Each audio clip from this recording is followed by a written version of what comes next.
विद्यार्थी मित्रांनो, आज आपण SY BCom या वर्गाचा आधुनिक बँक व्यवसाय आणि वित्त पद्धती या विषयाअंतर्गत व्यापारी बँका आणि वित्त संस्था या दोघांमधील फरक अभ्यासणार आहोत. विद्यार्थी मित्रांनो, व्यापारी बँका ह्या औद्योगिक क्षेत्राला मोठ्या प्रमाणावर व दीर्घकालीन कर्ज पुरवठा करू शकत नाही. त्यामुळे औद्योगिक क्षेत्राची जी गरज आहे ती पूर्णपणे भागत नाही. म्हणून या औद्योगिक क्षेत्राला कर्ज पुरवठा करण्यासाठी स्वतंत्र अशा वित्तीय संस्थांची गरज त्या ठिकाणी भासू लागली. आणि मग ही गरज लक्षात घेऊन भारतात अनेक अशा वित्तीय संस्थांची स्थापना करण्यात आली. या वित्तीय संस्थांना अलीकडे विकास बँका असेही म्हटले जाते. अर्थव्यवस्थेतील लोकांच्या वित्ताच्या गरजा व्यापारी बँका ह्या भागवितात. अर्थव्यवस्थेतील जे लोक आहेत त्यांच्या ज्या अर्थपुरवठ्याची जी गरज आहे त्या ठिकाणी त्यांना जो पैसा आवश्यक असतो त्याची गरज ही व्यापारी बँक त्या ठिकाणी भागवत असते. तशाच प्रकारे या वित्तीय ज्या संस्था आहेत या वित्तीय संस्था देखील वित्ताच्या गरजा ह्या भागवित असतात.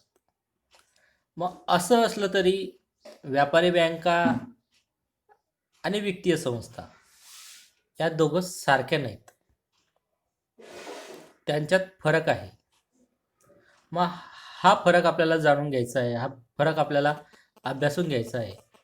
त्यासाठी आपल्याला व्यापारी बँका आणि वित्तीय संस्थांमधील फरकाचे काही मुद्दे त्या ठिकाणी आपल्याला अभ्यासावे लागतील. विद्यार्थी मित्रांनो, व्यापारी बँका आणि वित्तीय संस्थांमधील फरक, आपण पहिला फरक त्या ठिकाणी बघू, तो म्हणजे कर्ज पुरवठ्यातील फरक. तर व्यापारी बँका ह्या उत्पादन, उपभोग, व्यापार अशा सर्व कार्यासाठी देशातील उद्योजक, व्यापारी आणि उपभोक्ते या सर्वांना काय करतात? कर्ज पुरवठा करतात. व्यापारी बँका. वित्त संस्था मात्र काय करते? केवळ उद्योगांनाच कर्ज पुरवठा करते. व्यापारी बँका ह्या प्रामुख्याने अल्प आणि मध्यमकालीन कर्ज पुरवठा करतात, तर वित्त संस्था ह्या केवळ दीर्घकालीन कर्ज पुरवठा ह्या करत असतात. म्हणजे अशा प्रकारचा कर्ज पुरवठ्यातील फरक आपल्याला व्यापारी बँका आणि वित्त संस्थांच्या बाबतीत त्या ठिकाणी सांगता येतो.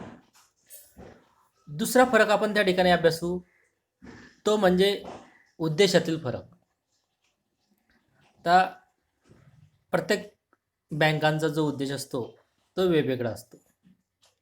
तर व्यापारी बँकांचा प्रामुख्याने उद्देश कोणता असतो?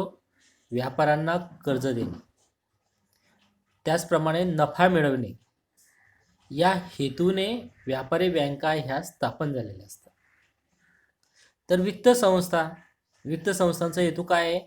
की उद्योगांना कर्ज पुरवठा केला पाहिजे, त्या हेतूने ते वित्त संस्था ह्या स्थापन झाल्या असतात.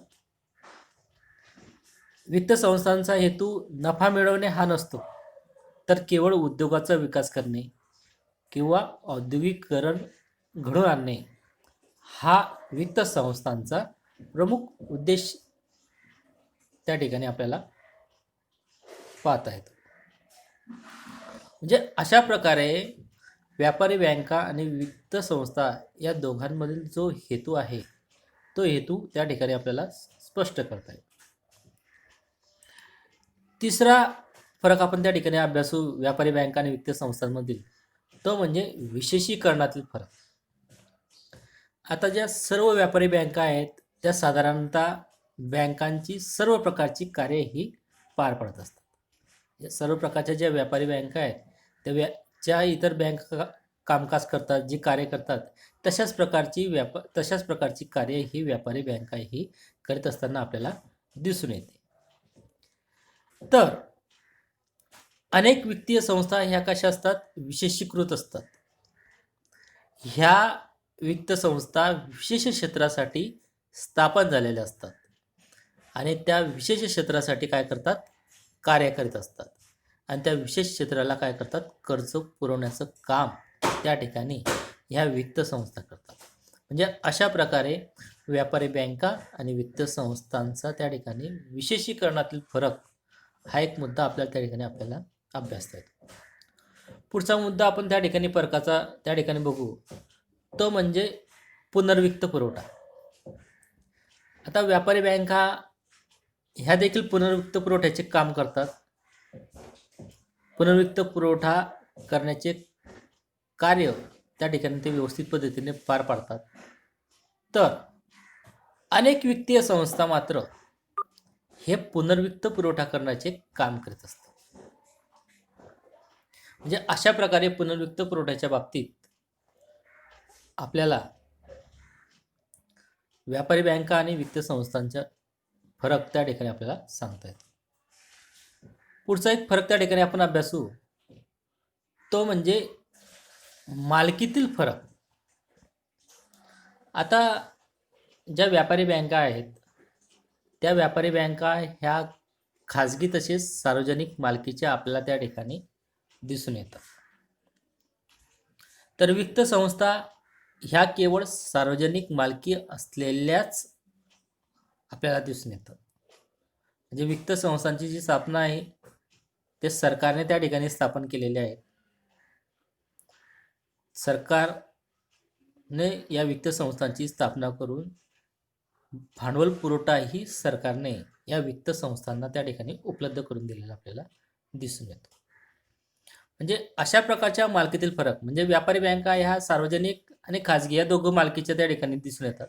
परंतु वित्त संस्था मात्र काय त्या सार्वजनिक मालकीच्या म्हणजे सरकारने स्थापन केलेल्या असून त्या ठिकाणी सरकार त्यांना भांडवल उपलब्ध करून देण्याचं काम त्या ठिकाणी करत असतात. म्हणजे अशा प्रकारे व्यापारी बँका आणि वित्त संस्थांमधील फरक आपल्याला सांगता येतो. त्याचप्रमाणे पुढचा फरक आपण त्या ठिकाणी बघू, तो म्हणजे कार्यातील फरक. तर व्यापारी बँका ह्या ठेवी स्वीकारणे,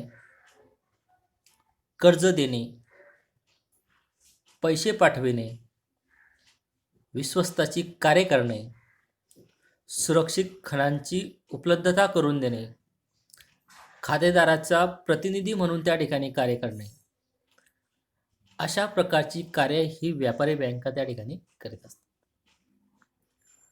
तर वित्त संस्था या काय करतात? कर्जाची हमी घेण्याचं काम करतात, भाग विक्रीचा विमा काढण्याचं काम करतात, पुनर्वित्त पुरवठा करण्याचं काम करतात, प्रवर्तकाचं कार्य त्या ठिकाणी करतात, बाजारपेठेमध्ये संशोधन करतात. अशी विविध प्रकारची कार्य ही वित्त संस्था त्या ठिकाणी करीत असताना आपल्याला दिसून येते. म्हणजेच आपल्याला थोडक्यात सांगता येतं असं की व्यापारी बँका आणि वित्त संस्थांमध्ये खूपच फरक त्या ठिकाणी पाहायला मिळतो.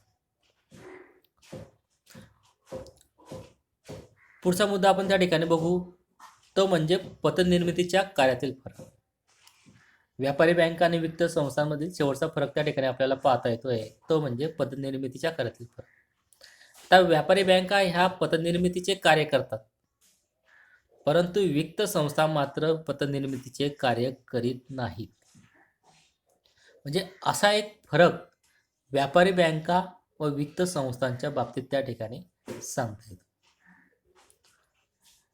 अशा प्रकारे विद्यार्थी मित्रांनो, व्यापारी बँका आणि वित्त संस्थांमधील फरक थोडक्यात या ठिकाणी स्पष्ट करता येतो. धन्यवाद.